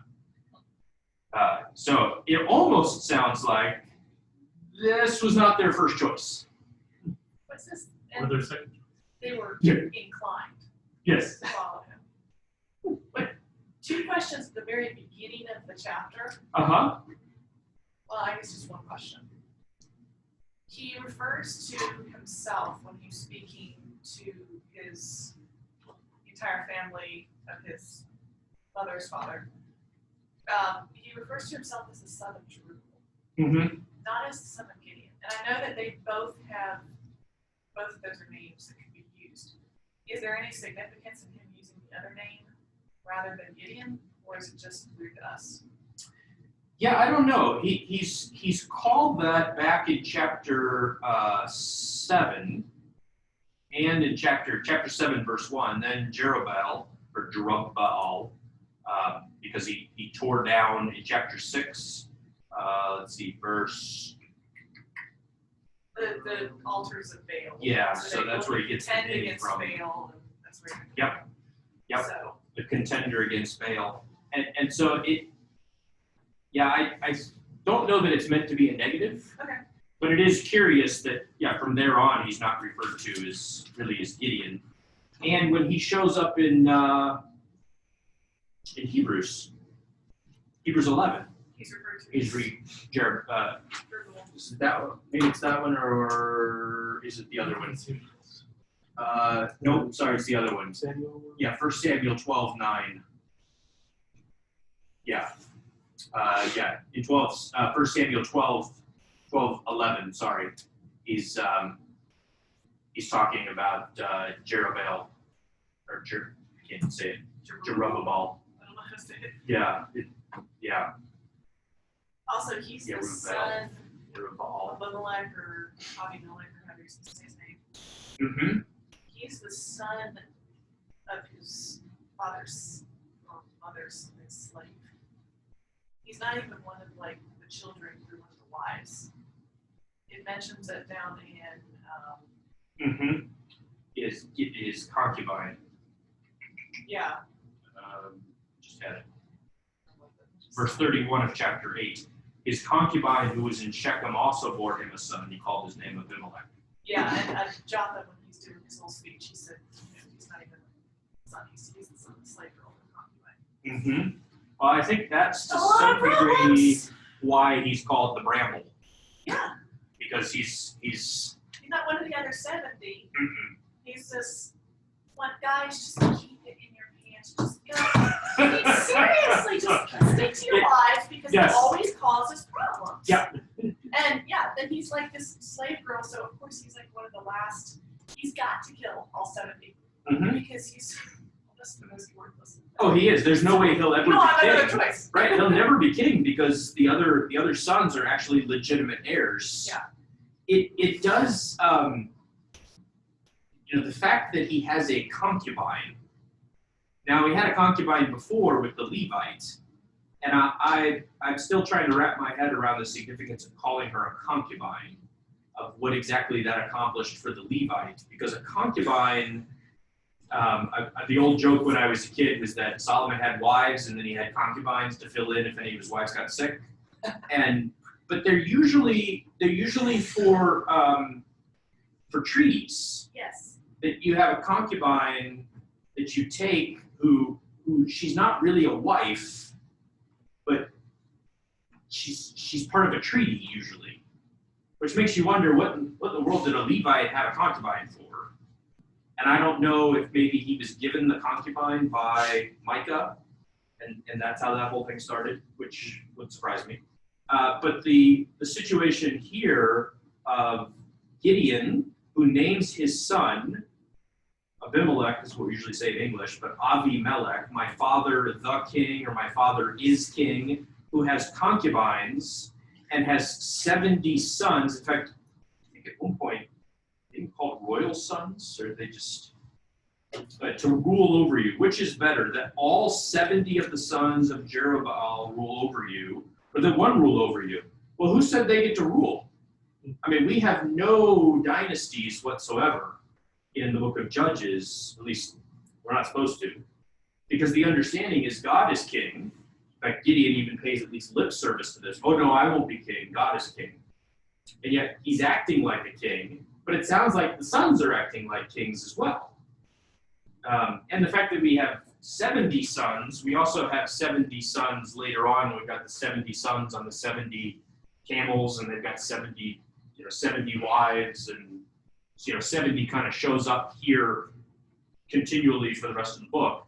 But we're still left with this question of why are his 70 sons doing anything? How in the world did he end up with 70 sons to begin with? That is. It takes a lot of wives to have 70 sons. Well, they got sick. That's right. There you go. That's why he had the concubine. Guess the wife got sick. But you make you wonder, okay, you got this guy who's stockpiling wives, which is exactly what they were told in Deuteronomy not to do if you were king, and yet that's what Solomon does, and that was what often the chieftain or the head guy would do, is he would make all these treaties by collecting wives, because you wouldn't attack somebody that has your daughter. So he's got all these wives, he's got concubines, he's got sons that are named Abimelech, he has 70 sons who appear to have some authority. He's basically set himself up as king, but said he's not king. So you kind of have a problem taking him seriously. So when Abimelech comes in and says, well, I'll be the king, they're kind of like, yeah, what's the difference? 70 or 1? I mean, he makes a good argument. But, Jotham, who vanishes and is never seen again, you to some degrees, you read the story of Jotham and him cursing them. You expect that we're going to hear that Jotham came back and somehow did something. Yeah. And yet he doesn't. Jotham leaves, and that's the end. He ran away, he went to Beer, he lived there, never seen again. Boom, out of the story. It makes you wonder if Gideon actually named a successor or not. Or he was actually really determined that his house was not going to peace. I don't know, because you don't want to believe it because he's, I don't know. He seems kind of like he wants people to be a little bit sycophants, like, oh, no, I'm not king, I'm really not, but thanks, guys. Yep. I'll do it anyway. And I don't know. he also, in verse 27 of chapter 8, he makes an ephod and he puts it in his city in Ophrah. And all Israel whored after it there, and it became a snare to Gideon and to his family.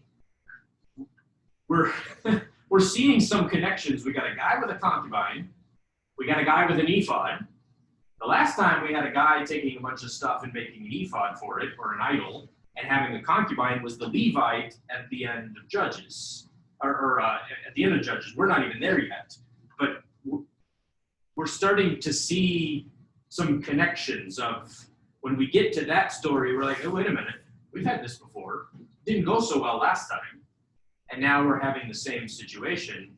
Again, we talked last week about the idea that there are two tables of Judges and that they might be offset a little bit so that one overlaps the other in terms of time, that article by Chisholm, which is a fascinating idea. And yet, there are numerous places where you could say, oh, yep, we're starting all over again.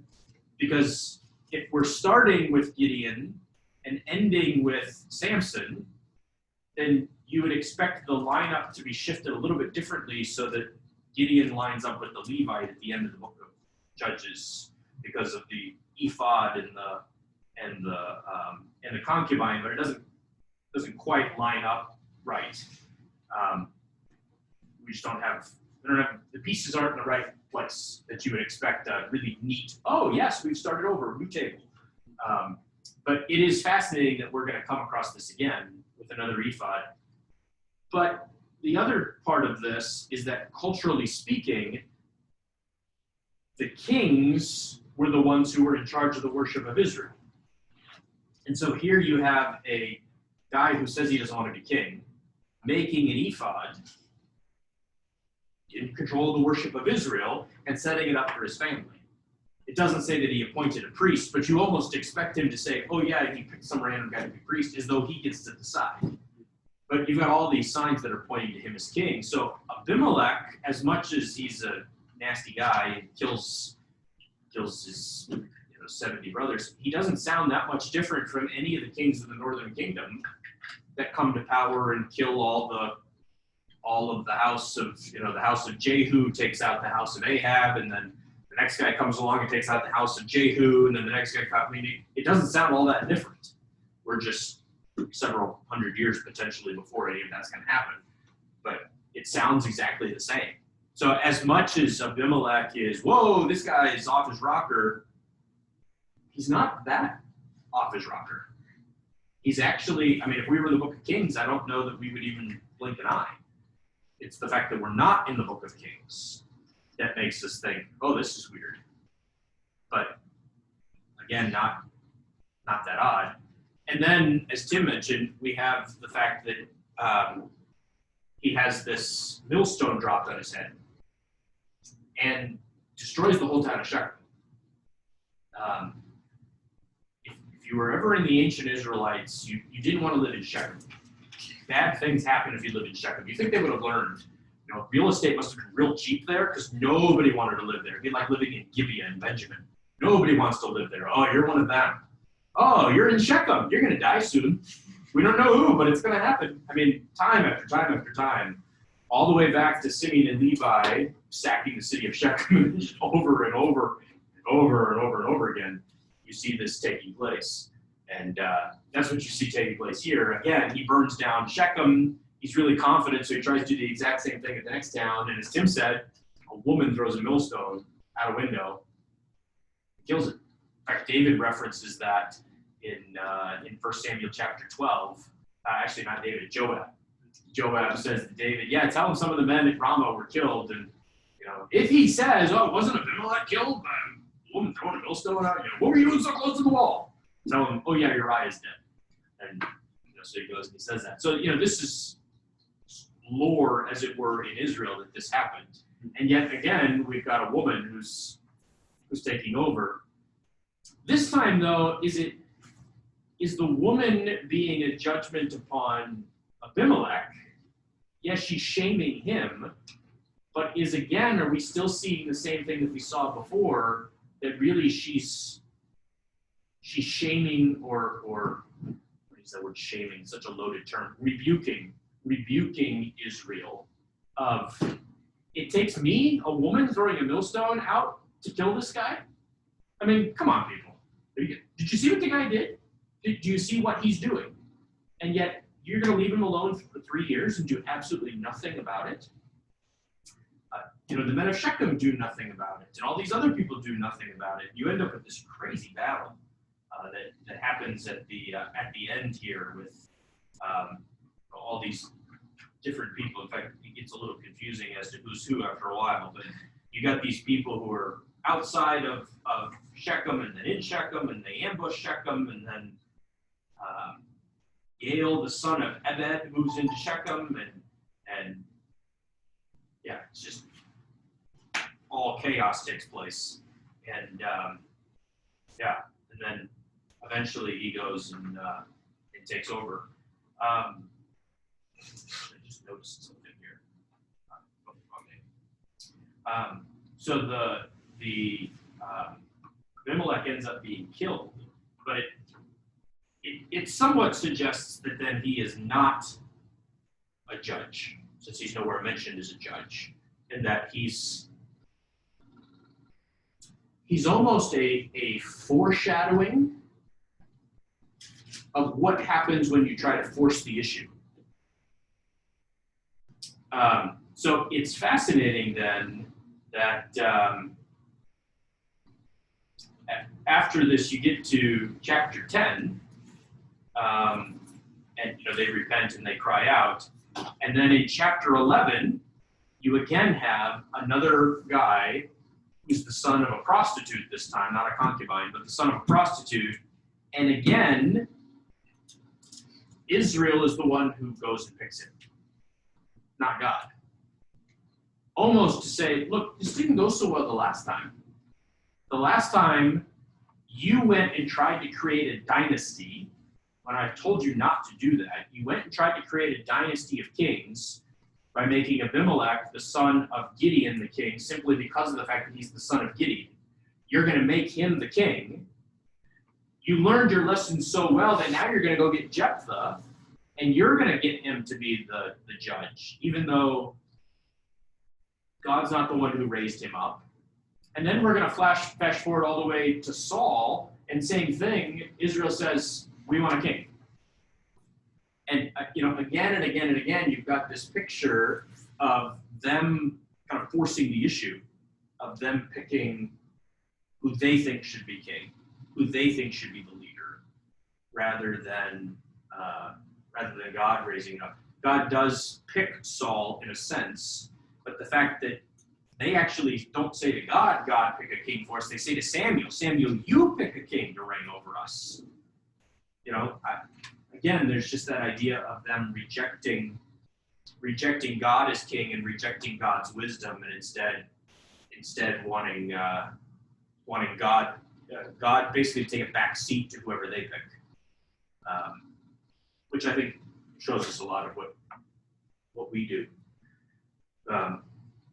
So as we look at the book of Judges, again, we're kind of left with this question of, okay, well, what's the whole point?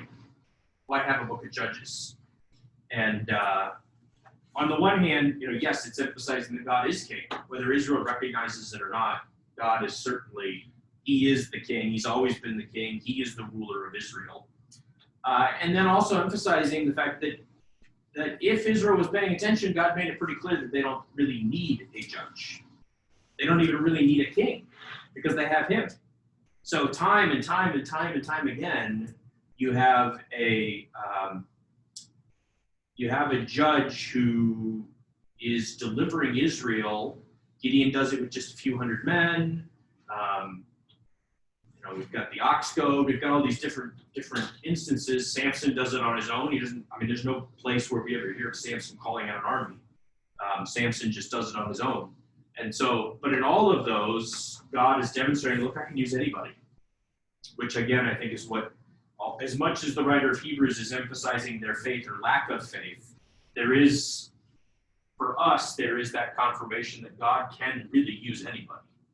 He can use somebody as incompetent as Barak, and somebody as lacking in faith as Gideon, and as presumptuous or as impulsive as Jephthah and somebody even as sinful as Samson. God can use all of those people, which is just a comfort that he's the one constant throughout the whole thing, that each time the people are delivered. So you couldn't look at the book of Judges and say, okay, how do we do this? How do we be successful? Do this, this, and this. Instead, it comes back to, you gotta trust God. That's how you do this. It all comes down to trusting in him. And not trusting in either what you do or in trusting in the person that you're tempted to put your faith in. Instead, trusting God to deliver you. Any other questions or comments on Judges as we come to the end of this book? Not just Judges, but in the lecture you pointed out, especially at the beginning, there's men from Benjamin, Ehud, who is a left-handed man, and there are other references to people from Benjamin being associated with left-handedness, and I seem to remember there being some other instances of that in scripture as well, which seems to be ironic, since Benjamin means son of the right hand. Yes. So what do you think is going on with that? Yeah, that's a good question. I don't know, maybe left-handedness is a Benjaminite trait. I'm not sure. There is an irony there. Yeah, since, I don't know if it was in this point, but in like medieval ages and earlier, like left-handedness was not seen as a positive sign. That was something to be suspicious of. Yeah, eventually that was definitely the case. I don't know how early that came about, but yeah, eventually that was certainly seen as a negative. Yeah, it doesn't seem to be negative. At least Ehud is not portrayed negatively, and the other men from Benjamin, it's a description of their prowess in battle with their slings and all that. But yeah, it's weird. Yeah. 1 Chronicles 12 mentions that. That's the slingers, is that it? Yeah, the men who came to David at Ziklag, while he could not move about freely because of Saul the son of Kish, and there were among the mighty men who helped him in war, bowmen who could shoot arrows and sling stones with either the right hand or the left. They were Benjaminites, Saul's kinsmen. I was about to ask that, or were they just left-handed, or was it actually a battle, something that was actually useful to their army, and they could use either their left or their right? So more of ambidextrous. I mean, they would have been called left-handed because it would have been assumed the horse would have fought with your right. Right. But more of a, these guys are like the super guys over here. Yeah, it almost seems like, they could do both. That they could sling with the left or the right.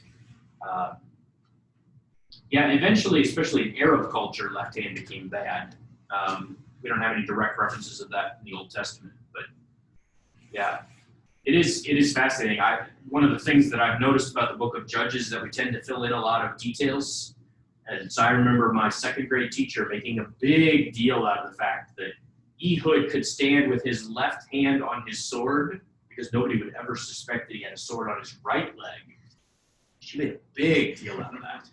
And I don't remember how old I was, and I looked at the text, and I'm like, yeah, he's left-handed. I don't know that's really, that he stood there with his, I remember even we had the flannel graph. You remember the old flannel graph? Yeah, it was had his hand tucked in his left hand, and he could hold his sword in his left hand because everybody would have expected it. They would have checked to see if he had a sword on his left leg. And I'm like, wow, you're really filling in. Airport security. Yes. And even the story of Gideon, where it talks about them lapping up the water. The text says that there's men who lap the water, and there are men who get down on a knee.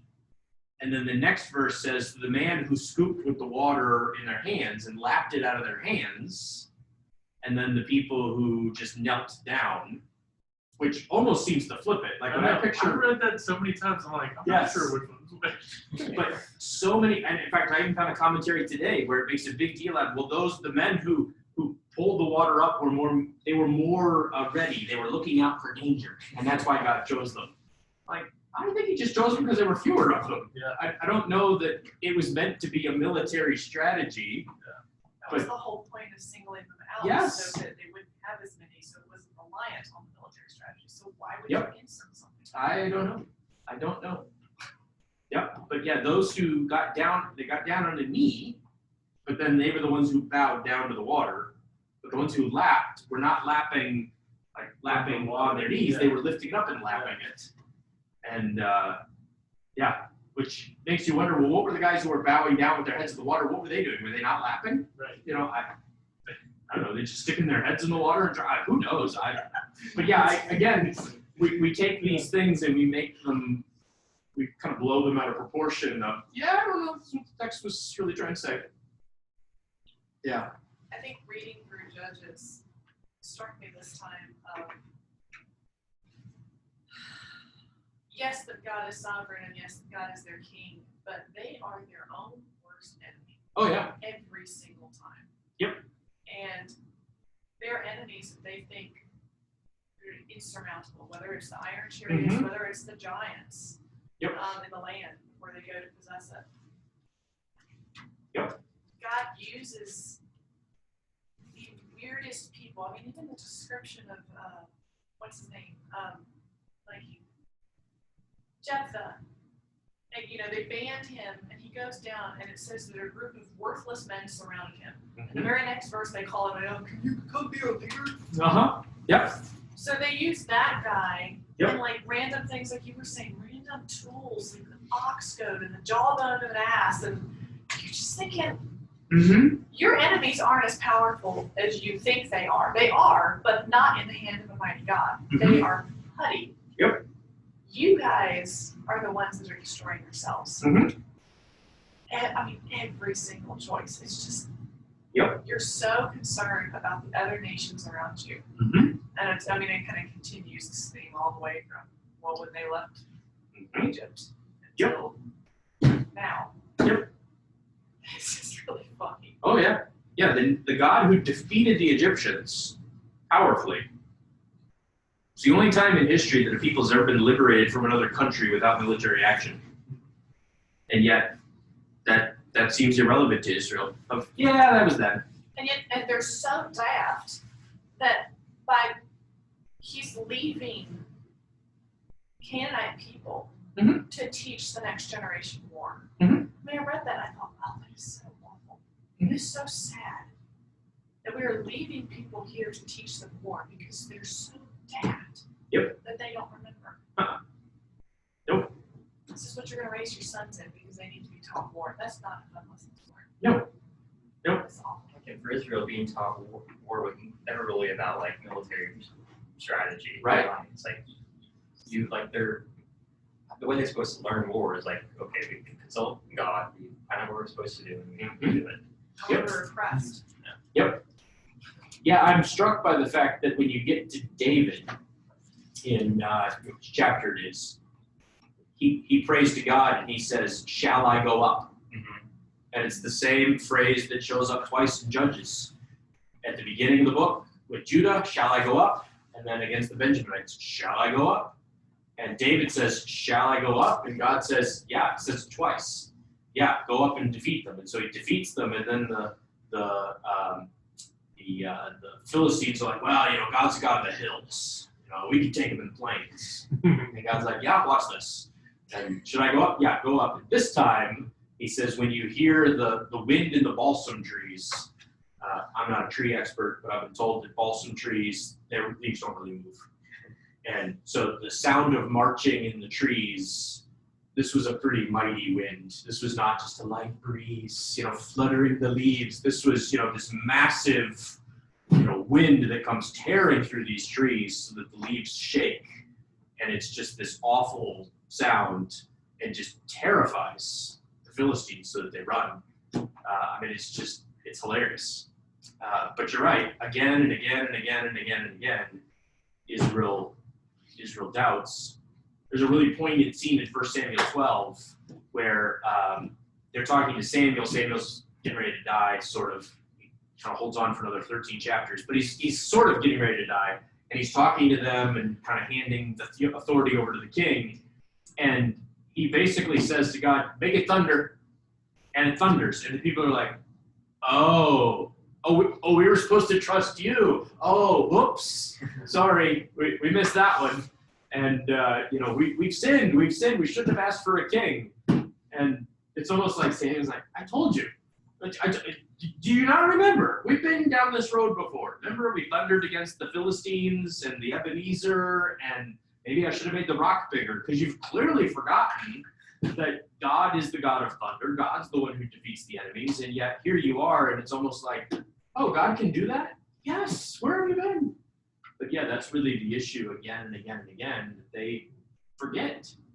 And it's not so much that the text doesn't really get into it in Judges, but it's not so much that, okay, we're going to follow God, and well, Judges is gone, I think we'll just go follow somebody else because this is boring. It's they're going to another God because they really believe that other God can provide for them and protect them. And in their minds, once the judge is gone, there's no way to protect us. So what are we going to do? Oh, we're going to go and we're going to trust in this God. And their logic on the one hand makes sense. We don't have a leader. They have a leader. They have victories. We'll follow their God. And on the other hand, it doesn't make sense because it's their God, and our God let us out of Egypt. And so you kind of see this constant battle. And yet, I mean, we do the same thing today of, we trust in and then fill in the blank with whatever it is that we trust. We trust in doctors to heal us. Well, to some degree, that's understandable. Doctors are good at what they do. But doctors aren't perfect, and they're not ultimately the ones who heal. We trust in our president to lead us. Well, that's fine. He's our leader. But you can't put all your faith in a president. We trust in a mayor or a parent, we trust in all of these human beings that are put in positions of leadership, even in Romans 13, and yet it's always supposed to be a reminder, no, they are the agent of God. It's ultimately God who delivers, God who heals, God who provides, God who protects, God who does all this. And the human being is just simply the agent. I mean, that's kind of the irony of these celebrity pastors that we have of, where did you ever get the idea that it had anything to do with the pastor? It's kind of silly. And yet these people are convinced that, oh yeah, it's all about Pastor so-and-so. And then when Pastor so-and-so dies, then what do you do? And then you hear people be like, oh yeah, I don't like that guy. He's not like Pastor so-and-so. It's the same Bible. It's the same God. It's the same Holy Spirit. It's not the same pastor. Sorry. But that's how they think. And that's how we think. And so as we read the book of Judges and 1 Samuel, really I see us. That we're doing the same thing. And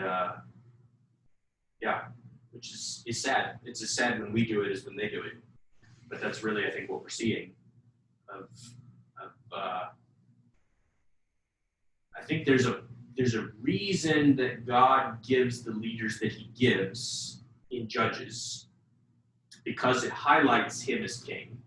And I think there's a reason why God gives the kings that he gives in 1st, 2nd Samuel and 1st, 2nd Kings, because again, it highlights that he is king. And so even though he's going to be, the king on David's throne, David is smart enough to say, my Lord said to my Lord, sit on my right hand until I put all your enemies under your feet and make them your footstool. David gets it. David gets, I'm just a pawn in this. And I may be the figurehead in some ways, but I'm not the king. It's a powerful book. Depressing book.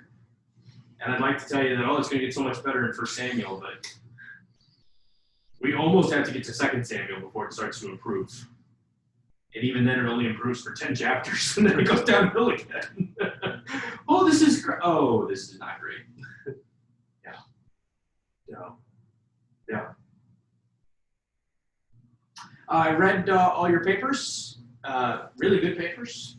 I really think you guys did a really good job. Make sure that if you haven't talked to me, that you send me an email or something about what your topic is for your final paper. The first part of that is due, I think, in 2 weeks, 2 or 3 weeks. It should be there on your syllabus. I need to update Canvas. So that'll be done soon for next week.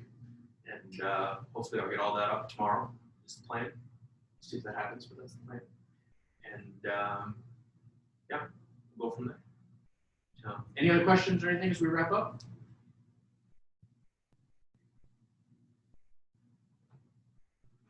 All right. Well, I'll see you all next week. Have a great night. Have a good night, Tim. All right, thanks.